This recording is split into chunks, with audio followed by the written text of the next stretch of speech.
നമ്മള് ഐയോടെ എക്സാമിന് വേണ്ടിയിട്ടുള്ള പ്രിപ്പറേഷനിലാണ് എല്ലാവരും. അപ്പൊ അതില് സിവിൽ എന്ന ടോപ്പിക്കില് അണ്ടറില് നമുക്ക് മെയിൻലി വരുന്നത് ബിൽഡിംഗ് മെറ്റീരിയൽ ആൻഡ് കൺസ്ട്രക്ഷനും, രണ്ടാമതൊരു പോർഷൻ വരുന്നത് വെച്ചാൽ സർവേയിങ് എന്ന് പറയുന്ന ഒരു പോർഷൻ ആണ് വരുന്നത്. ഇന്ന് നമ്മൾ സ്റ്റാർട്ട് ചെയ്യുന്നത് സർവേയിങ് എന്ന് പറയുന്ന ഒരു സെക്ഷൻ വെച്ചിട്ടാണ്. നമുക്ക് ക്ലാസ്സിലോട്ട് കടക്കാം.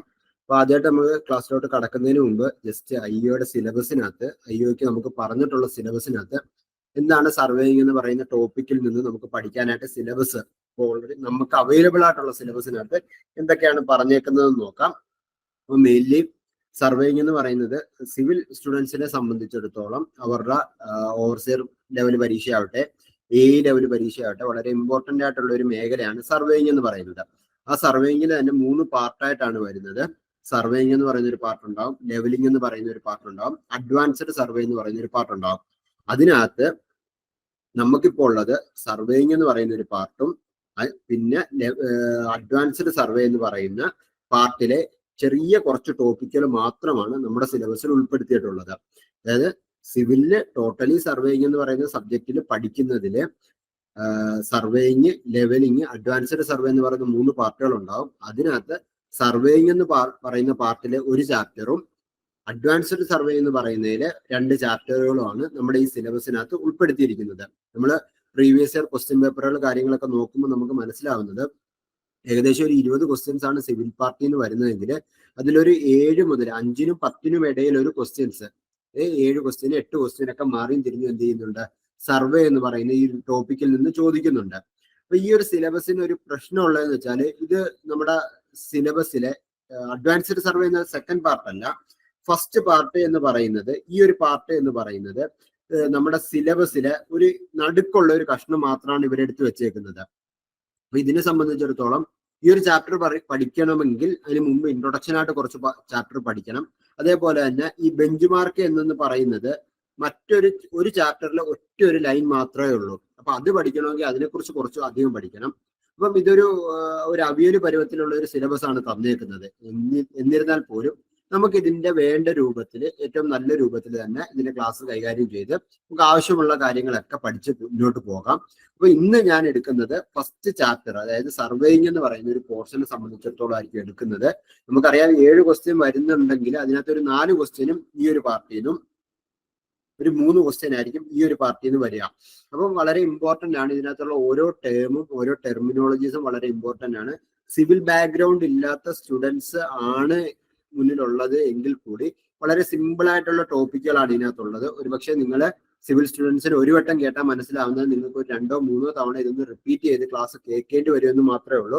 വളരെ സിമ്പിൾ ആയിട്ടുള്ള കാര്യങ്ങൾ മാത്രമേ ഉള്ളൂ സർവേയിങ് എന്ന് പറയുന്ന പോർഷനകത്ത്.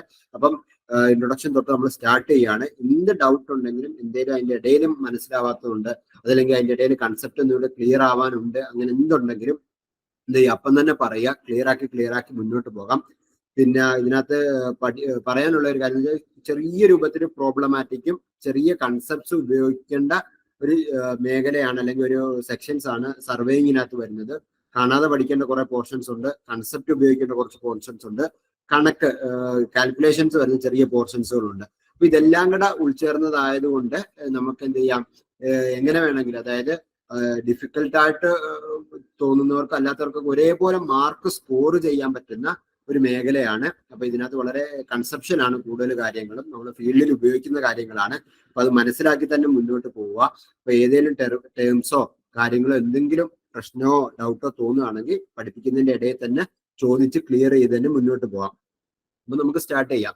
അപ്പൊ ഞാൻ പറഞ്ഞിരുന്നു നമ്മുടെ ചെയിൻ സർവേ എന്ന് പറയുന്നത് നമ്മുടെ സിലബസിനകത്ത് ചെയിൻ സർവേ മുതലാണ് സ്റ്റാർട്ട് ചെയ്യുന്നതെന്ന് പറഞ്ഞു. പക്ഷെ ചെയിൻ സർവേയിലോട്ട് എത്തണമെങ്കിൽ നമ്മൾ എന്ത് ചെയ്യണം, ആദ്യം സർവേയിങ് എന്താണെന്നും അതിന്റെ കുറച്ച് ഇൻട്രൊഡക്ഷൻ പാർട്ടുകൾ നമ്മൾ എന്ത് ചെയ്യണം, കൃത്യപ്പെടുത്തി പഠിച്ചാൽ മാത്രമേ നമുക്ക് എന്ത് ചെയ്യാൻ പറ്റത്തുള്ളൂ, ചെയിൻ സർവേയിലോട്ട് എത്താൻ പറ്റത്തുള്ളൂ. അപ്പൊ ഞാൻ ആദ്യം പറയുന്ന കുറച്ച് ഭാഗങ്ങള് നിങ്ങളുടെ സിലബസ് ഓറിയന്റഡ് അല്ല, അതായത് സിലബസിനകത്ത് അത് പറഞ്ഞിട്ടില്ല. അപ്പൊ സാർ എന്തിനാ സിലബസ് പറയാത്ത പഠിപ്പിക്കുന്നതെന്ന് ചോദിച്ചു കഴിഞ്ഞാല് നമുക്ക് ചെയിൻ സർവേ പഠിക്കണമെങ്കിൽ മുന്നേ ഈ കാര്യങ്ങളൊക്കെ ഒരു ഐഡിയ ഉണ്ടാക്കി വെച്ചാൽ മാത്രമേ എന്ത് ചെയ്യാൻ പറ്റത്തുള്ളൂ, ആ പോർഷൻസ് പഠിക്കുമ്പോൾ നമുക്ക് എന്ത് ചെയ്യും, ഉപകാരപ്പെടുത്തുള്ളൂ, അല്ലെങ്കിൽ നമുക്ക് കൂടുതൽ മനസ്സിലാകത്തുള്ളൂ. അതുകൊണ്ടാണ് ഞാൻ കുറച്ച് ഭാഗം, അതായത് ഇന്നത്തെ ഒരു ക്ലാസ്സിന്റെ ഒരു പകുതി സെക്ഷനോളം ഇൻട്രൊഡക്ഷൻ പാർട്ടായിരിക്കും. അപ്പൊ ഇതിൽ നിങ്ങൾ കാര്യങ്ങൾ മനസ്സിലാക്കാൻ വേണ്ടി മാത്രം ഇപ്പോഴത്തെ സിലബസ് വെച്ചിട്ടാണെങ്കിൽ ഇത് എക്സാം ഓറിയന്റഡ് അല്ല, പക്ഷെ നമ്മൾ എക്സാം ഓറിയന്റഡ് മനസ്സിലാക്കാൻ വേണ്ടി മാത്രമാണ് ഈ പോർഷൻസ് പറഞ്ഞു തരുന്നത്.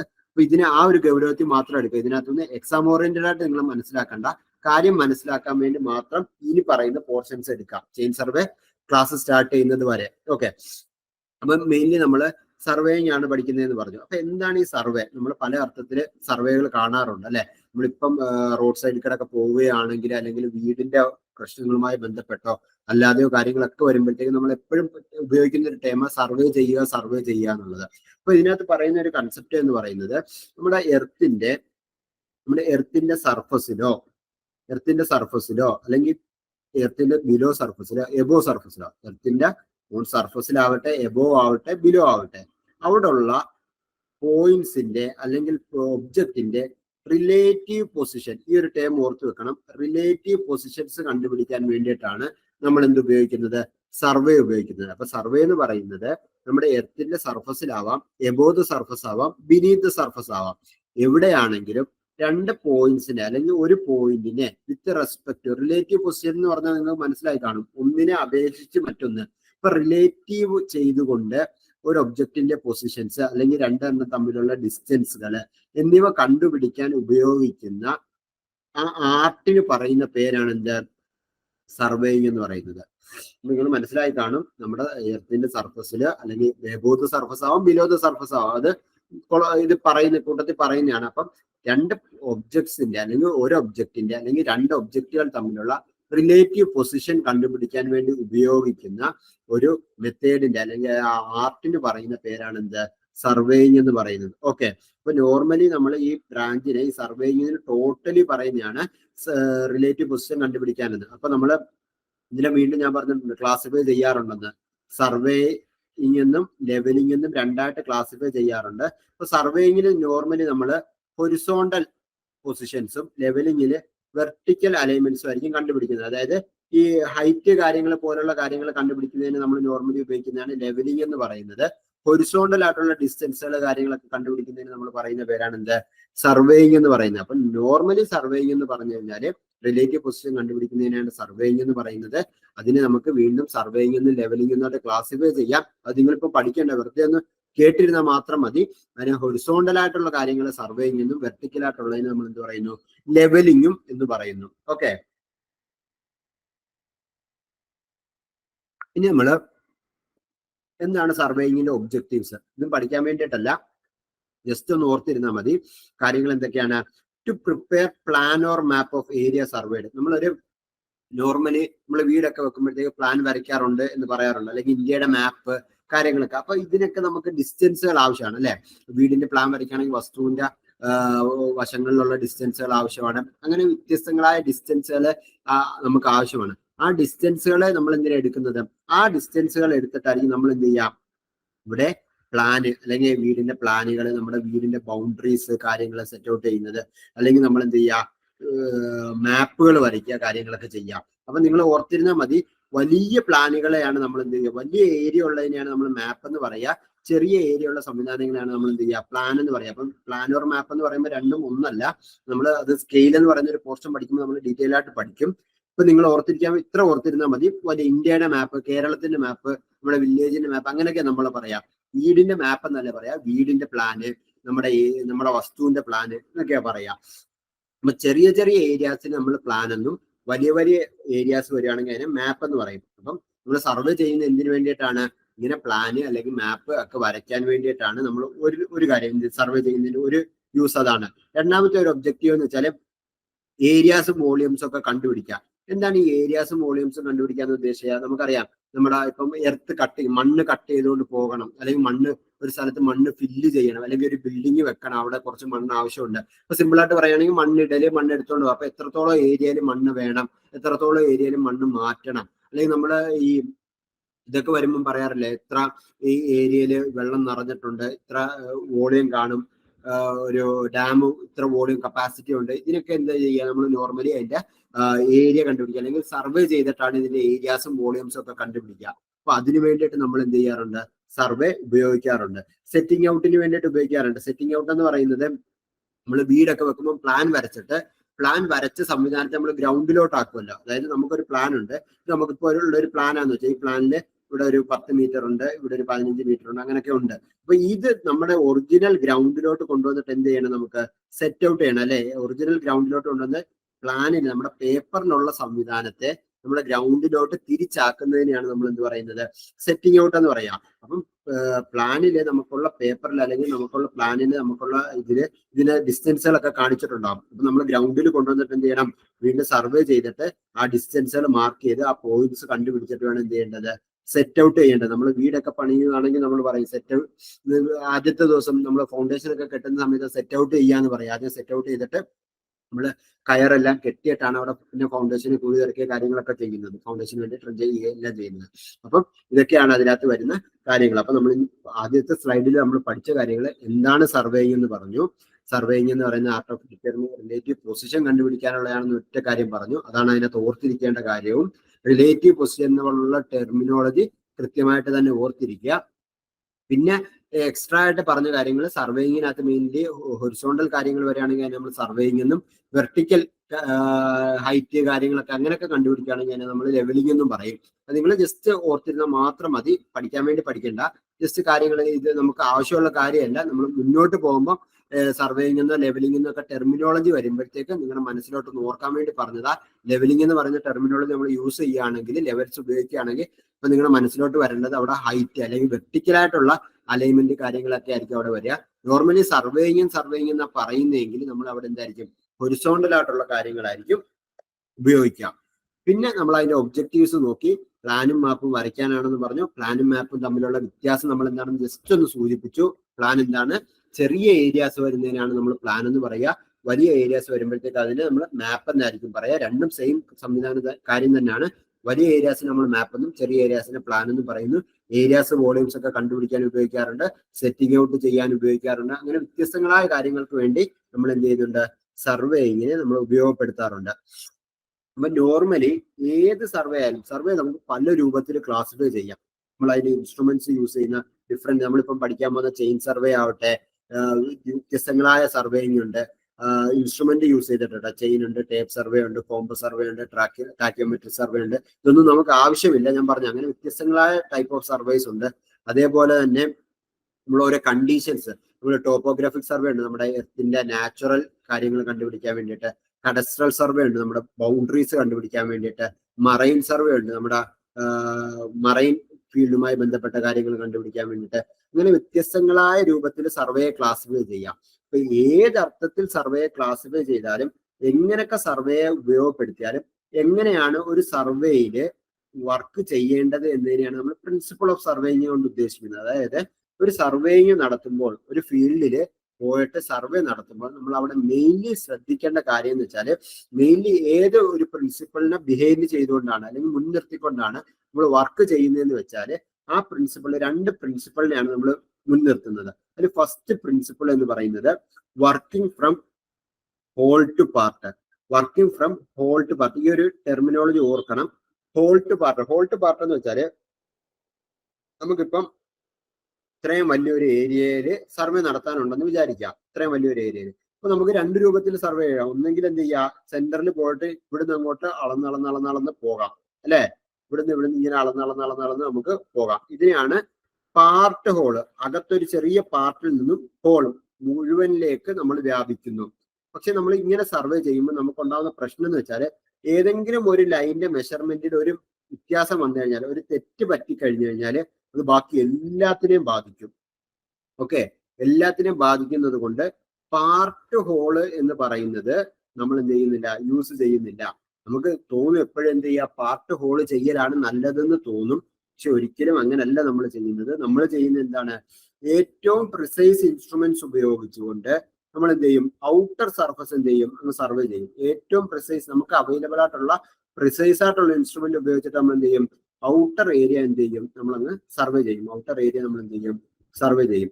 അങ്ങനെ ഔട്ടർ ഏരിയ പ്രിസൈസ് ഇൻസ്ട്രുമെന്റ്സ് ഉപയോഗിച്ച് സർവേ ചെയ്തതിന് ശേഷം അകത്തോട്ട് നമ്മൾ എന്ത് ചെയ്യും, ഹോളിൽ നിന്നും പാർട്ടിലോട്ട് അല്ലെ, മുഴുവനിൽ നിന്നും ചെറിയ ചെറിയ കഷ്ണങ്ങളിലേക്ക്, അതായത് മുഴുവൻ ഏരിയ, പുറമേ ഉള്ള ഏരിയ ആദ്യം സെറ്റ് ചെയ്തിട്ട് അവിടുന്ന് അകത്തോട്ട് വരിക. അപ്പൊ നമുക്ക് എന്ത് ചെയ്യും, എവിടെയെങ്കിലും ഒരു എറർ പറ്റിയാലും അത് ലോക്കലൈസ് ഇവിടെ തന്നെ അങ്ങ് ക്ലിയർ ചെയ്ത് പോകും. അതായത് അക്യുമുലേറ്റ് ചെയ്യത്തില്ല. ഇവിടെ ഒരു എറർ പറ്റിക്കഴിഞ്ഞാൽ അടുത്തേലും അക്യുമുലേറ്റ് ചെയ്ത് പോകുന്നതിന് പകരം എവിടെങ്കിലും ഒരു എറർ പറ്റിക്കഴിഞ്ഞാൽ അത് അക്യുമുലേറ്റ് ചെയ്യാതിരിക്കും. ഏതിലാണ്? Fault part. അപ്പം മെയിൻ പ്രിൻസിപ്പിൾ ഓഫ് സർവേയിങ് അല്ലെങ്കിൽ ബേസിക് പ്രിൻസിപ്പിൾ ഓഫ് സർവേയിങ് എന്ന് പറഞ്ഞ് ക്വസ്റ്റ്യൻ ചോദിച്ചു കഴിഞ്ഞാൽ നമുക്ക് ചോദിക്കത്തില്ല, നമുക്ക് ആ പോർഷൻ ഇല്ല. പക്ഷെ നിങ്ങൾ മനസ്സിലാക്കണം, ഏത് ടൈപ്പ് ഓഫ് സർവേ ആണെങ്കിലും പ്രിൻസിപ്പിൾ ഓഫ് സർവേയിങ് ഇത് ശ്രദ്ധിക്കണേ. ഇവിടെ ഒരു തെറ്റ് പറ്റാൻ സാധ്യതയുള്ളതെന്ന് വെച്ചാൽ നമ്മൾ മുന്നോട്ട് പഠിക്കുമ്പോൾ ചെയിൻ സർവേക്ക് ഒരു പ്രിൻസിപ്പിൾ കാണും. അപ്പം പ്രിൻസിപ്പിൾ ഓഫ് ചെയിൻ സർവേ എന്ന് ചോദിക്കുകയാണെങ്കിൽ ഒരിക്കലും ഇതല്ല എഴുതേണ്ടത്. പ്രിൻസിപ്പിൾ ഓഫ് സർവേയിങ് എന്ന്, അതായത് ടോട്ടലി എല്ലാ ചെയിൻ സർവേ ചെയ്യുകയാണെങ്കിലും കോമ്പസ് സർവേ ചെയ്യുകയാണെങ്കിലും ഏത് ടൈപ്പ് ഓഫ് സർവേ ചെയ്യുവാണെങ്കിലും അതിന്റെ എല്ലാത്തിന്റെയും പ്രിൻസിപ്പിൾ എന്താണ്? Working from whole to part ആണ്. ഓക്കെ, നോക്കിക്കോ. A system of control points are fixed with higher precision and accuracy within which minor control points are established by less precise method. ഏറ്റവും precise instrument ഉപയോഗിച്ചിട്ട് major control പോയിന്റ്സുകൾ എല്ലാം set ചെയ്യും. എന്നിട്ട് less precise ആയിട്ടുള്ള instrument ഉപയോഗിച്ചിട്ട് നമ്മൾ എന്ത് ചെയ്യും? അകത്തോട്ട് വരും. ഈ പ്രോസസ്സാണ് എന്ത്? Working from whole to part. Okay, ഈ working from whole to part ചെയ്യുന്നതുകൊണ്ടുള്ള നമുക്കുള്ള ഗുണം എന്താ? അക്യുമുലേഷൻ ഓഫ് എററിനെ എന്ത് ചെയ്യും? അതായത് എറർ അക്യുമുലേറ്റ് ചെയ്ത് വരുന്നതിനെ അത് പ്രിവെന്റ് ചെയ്യും. അത് പ്രിവെന്റ് ചെയ്യും. അത് പ്രത്യേകം ഓർത്തിരിക്കുക. ഈ രണ്ടാമതൊരു പ്രിൻസിപ്പിൾ ഉണ്ട്. രണ്ടാമതൊരു പ്രിൻസിപ്പിൾ എന്ന് പറയുന്നത്, നമുക്ക് ഓരോ സർവേ ചെയ്യുമ്പോഴത്തേക്ക് ഓരോ പുതിയ പുതിയ പോയിന്റ്സുകൾ വേണ്ടി വരും. ഓരോ പോയിന്റും എന്ന് പറയുന്നത് മുന്നേ ഉള്ള 2 പോയിന്റ്സിന് വിത്ത് റെഫറൻസ് ആയിരിക്കും. അതായത് ഈ ഒരു പോയിന്റ് എന്ന് പറയുന്നത് എ എന്ന് പറയുന്നതും ബി എന്ന് പറയുന്ന സി എന്ന് പറയുന്ന പോയിന്റ് എ എന്ന് പറയുന്ന പോയിന്റിനെയും ബി എന്ന് പറയുന്ന ഓൾറെഡി ഉള്ള 2 പോയിന്റ് വിത്ത് റെഫറൻസ് ആയിരിക്കും. അതായത് എയിൽ നിന്നും ഇത്ര ദൂരം, ബിയിൽ നിന്നും ഇത്ര ദൂരം. ഏതെങ്കിലും 2 റെഫറൻസുകൾ എന്തായാലും എന്ത് ഉണ്ടാകണം? ഒരു പോയിന്റിന് ഉണ്ടാണ്. ഇപ്പൊ നമ്മൾ സി എന്ന് പറയുന്ന ഒരു പോയിന്റ് പറയാണ്. ഇപ്പൊ എ ഉണ്ട്, ഇവിടെ ബി ഉണ്ട്. നമ്മൾ പറയാ എയിൽ നിന്നും 7.5 മീറ്റർ മാറിയിട്ടാണ്. അപ്പൊ എയിൽ നിന്നും 7.5 മീറ്റർ മാറിയിട്ട് എവിടെ വേണമെങ്കിലും വരാം. ഇതൊക്കെ എയിൽ നിന്നും 7.5 മീറ്റർ മാറിയിട്ടാണ്. അപ്പൊ അതുകൊണ്ട് ഏതൊരു പോയിന്റ് നമ്മൾ സെലക്ട് ചെയ്യുകയാണ് എങ്കിലും മിനിമൽ 2 പോയിന്റിന്റെ 2 പ്രീഫിക്സ്ഡ് ആയിട്ടുള്ള പോയിന്റിൽ നിന്നുള്ള റെഫറൻസ് വേണം. എയിൽ നിന്നും 7.5 മീറ്റർ മാറണം, ബിയിൽ നിന്നും 5 മീറ്റർ മാറണം. അത് ബിയിൽ നിന്നുള്ള 5 മീറ്റർ. അപ്പൊ അങ്ങനെ വരയ്ക്കുമ്പോഴേ നമുക്കൊരു കോമൺ പോയിന്റ് കിട്ടും. ആ കോമൺ പോയിന്റ് ആയിരിക്കും സി. അപ്പൊ നിങ്ങൾ ശ്രദ്ധിക്കേണ്ട കാര്യം എന്ന് വെച്ചാല് എന്താണ്? രണ്ടാമത്തെന്ന് വെച്ചാല് location of a point by measurements from 2 points of reference. Minimum എന്ത് ചെയ്യണം? 2 പോയിന്റ്സ് ഓഫ് റെഫറൻസ് എന്ത് ചെയ്യണം? നമുക്ക് ആവശ്യമുണ്ട്. അപ്പം നമ്മൾ പ്രിൻസിപ്പിൾ ഓഫ് സർവേയിങ്ങിനകത്ത് പഠിച്ചത് 2 കാര്യങ്ങളാണ്. ഒന്ന് working from whole to part ആണ്. രണ്ടാമത്തെ എന്താണ്? Location of points by measurement from 2 points of reference. ഏതൊരു പോയിന്റ് എടുക്കുകയാണെങ്കിൽ അതിന് പ്രീവിയസ് ആയിട്ടുള്ള 2 പോയിന്റ് ഓഫ് റെഫറൻസ് നമുക്ക് ആവശ്യമുണ്ട്. Working from whole to part വളരെ ഇമ്പോർട്ടന്റ് ആണ്. സ്ഥിരമായിട്ട് നോർമൽ എക്സാംസിന് ക്വസ്റ്റ്യൻ ചോദിച്ചുകൊണ്ടിരിക്കുന്നതാണ്. നമുക്ക് സിലബസിനകത്ത് ആ പാർട്ട് ഇല്ലാത്തതുകൊണ്ട് നമ്മൾ ആ ഭാഗം പേടിക്കേണ്ട. ഇനി അഥവാ സിലബസ് റിവൈസ് ചെയ്ത് വരുമ്പോൾ അതുണ്ട് എങ്കിൽ പ്രത്യേകം ശ്രദ്ധിക്കുക. Working from whole to part എന്തായാലും ഒരു ക്വസ്റ്റ്യൻ വരാനുണ്ട്. Basics of principle of surveying എന്ന് പറഞ്ഞ ചോദ്യം വരാറുണ്ട്. അതെന്താണ്? Working from whole to part ആണ്. അപ്പൊ അതെന്തായാലും കൃത്യമായിട്ട് ഓർത്തിരിക്കുക. ഇനി നോർമലി നമ്മളിപ്പം എന്താണ് സർവേയിങ് എന്ന് പഠിച്ചു, എങ്ങനെയാണ് അതിന്റെ ബേസിക് പ്രിൻസിപ്പിൾ പറഞ്ഞു. അപ്പൊ നമ്മൾ നോർമലി ഒരു സർവേ ചെയ്യാൻ വേണ്ടിയിട്ട് നമ്മളൊരു ഫീൽഡിലോട്ട് പോയി കഴിഞ്ഞു കഴിഞ്ഞാൽ, ഒരു ഫീൽഡിലോട്ട് സർവേ ചെയ്യുന്നതിന്റെ ഒരു പ്രൊസീജിയർ എന്ന് പറയുന്നത് മെയിൻലി 3 കാര്യങ്ങളാണ് അതിനകത്ത് ഉണ്ടാവുക.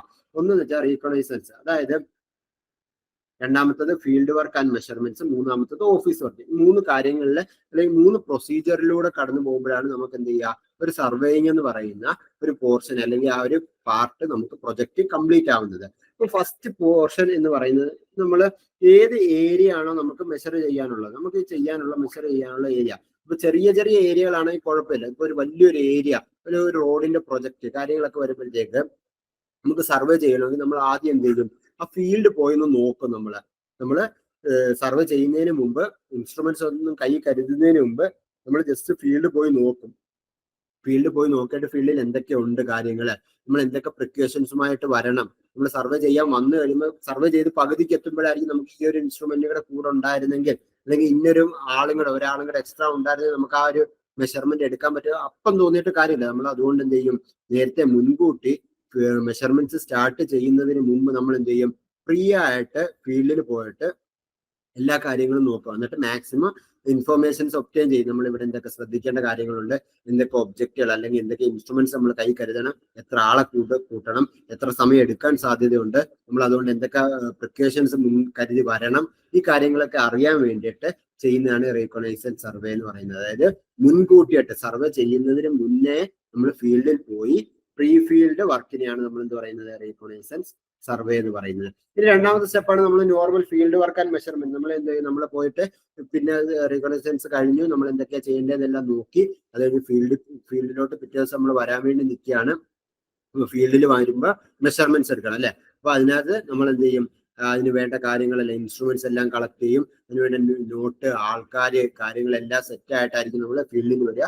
ഫീൽഡിൽ വന്നു കഴിഞ്ഞാൽ പിന്നെ എന്ത് ചെയ്യുക, ആക്ച്വലി അതിന്റെ മെഷർമെന്റ്സ് എല്ലാം എടുക്കും. അപ്പം റീകോണൈസൻസ് സർവേയിൽ നമുക്ക് എന്തൊക്കെ മെഷർമെന്റ്സ് എക്സ്ട്രാ നമ്മൾ ഏരിയ കാൽക്കുലേറ്റ് ചെയ്യാൻ അല്ലെങ്കിൽ വോളിയം കാൽക്കുലേറ്റ് ചെയ്യാനാണ് നമ്മൾ ഉദ്ദേശിക്കുന്നതെങ്കിൽ നമ്മൾ എന്തൊക്കെ മെഷർമെന്റ്സ് ആണ് അല്ലെങ്കിൽ എന്തൊക്കെ കാര്യങ്ങളാണ് ചെയ്യേണ്ടതെന്നൊക്കെ നമ്മൾ ആദ്യത്തെ പ്രീ വർക്കായിട്ട് നമ്മൾ ആലോചിച്ച് വെച്ചിരിക്കും. അപ്പൊ ഏതൊക്കെ മെഷർമെന്റ്സ് എടുക്കണം, ഏതൊക്കെ ആംഗിൾസ് സെലക്ട് ചെയ്യണം, ഏതൊക്കെ ആംഗിൾസ് എടുത്ത് അല്ലെങ്കിൽ ഏതൊക്കെ ലെങ്തുകൾ എടുത്താലായിരിക്കും നമുക്ക് മെഷർമെന്റ്സ് കംപ്ലീറ്റ് ചെയ്യാൻ പറ്റുക, ഇതൊക്കെ നമ്മളും പ്രീ വർക്കായിട്ട് ചെയ്ത് വെച്ചിട്ടായിരിക്കും ഫീൽഡിലോട്ട് വരിക. അപ്പൊ ഫീൽഡിൽ വന്നിട്ട് വേണ്ട കാര്യങ്ങളെല്ലാം മെഷർമെന്റ്സ് നമ്മൾ എന്ത് ചെയ്യും, നോട്ട് ചെയ്തിട്ട് ഈ ഇതൊക്കെ എഴുതുന്ന റെക്കോർഡ് ചെയ്യുന്ന ഫീൽഡ് നോട്ട്ബുക്ക് ഉണ്ട്, അതിനെക്കുറിച്ച് നമുക്ക് ഡീറ്റെയിൽ ആയിട്ട് പഠിക്കേണ്ടതാണ്. അപ്പൊ ആ നോട്ട്ബുക്കിനകത്ത് എന്ത് ചെയ്യും, അതിന് കൃത്യ പ്രൊസീജിയർ കാര്യങ്ങളൊക്കെ ഉണ്ട്. ആ പ്രൊസീജിയറുകൾ അനുസരിച്ചിട്ട് നമ്മൾ ഫീൽഡിൽ എന്ത് ചെയ്യും, ഈ കാര്യങ്ങളെല്ലാം നോട്ട് ചെയ്ത് വെക്കും. ഓക്കെ, ഇനി അത് കഴിഞ്ഞിട്ട് നമുക്ക് വരുന്നതാണ് ഓഫീസ് വർക്ക്. ഓഫീസ് വർക്കിൽ എന്തായിരിക്കും, നമ്മൾ ആദ്യം റീകോണൈസൻസ് ചെയ്തു, അവിടെ പോയിട്ട് കാര്യങ്ങളെല്ലാം മനസ്സിലാക്കി ഫീൽഡിൽ വന്നു, നമ്മൾ എന്ത് ചെയ്തു, മെഷർമെന്റ്സ് എടുത്തു. മെഷർമെന്റ്സ് എടുത്തതിന് ശേഷം നമ്മൾ എന്ത് ചെയ്യുന്നു, മെഷർമെന്റ്സ് എല്ലാം കൊണ്ടുവന്നിട്ട് ഫീൽഡിൽ കൊണ്ടുവന്നിട്ട് ഓഫീസിൽ വന്നിട്ട് നമ്മൾ എന്ത് ചെയ്യണം, അത് റെക്കോർഡ് ചെയ്ത് നമുക്ക് ഏരിയ കണ്ടുപിടിക്കാനാണെങ്കിൽ ഏരിയ കണ്ടുപിടിക്കണം, വോളിയം കണ്ടുപിടിക്കാനാണെങ്കിൽ വോളിയം കണ്ടുപിടിക്കണം, എല്ലാ കാര്യങ്ങളും നമ്മൾ എന്ത് ചെയ്യണം.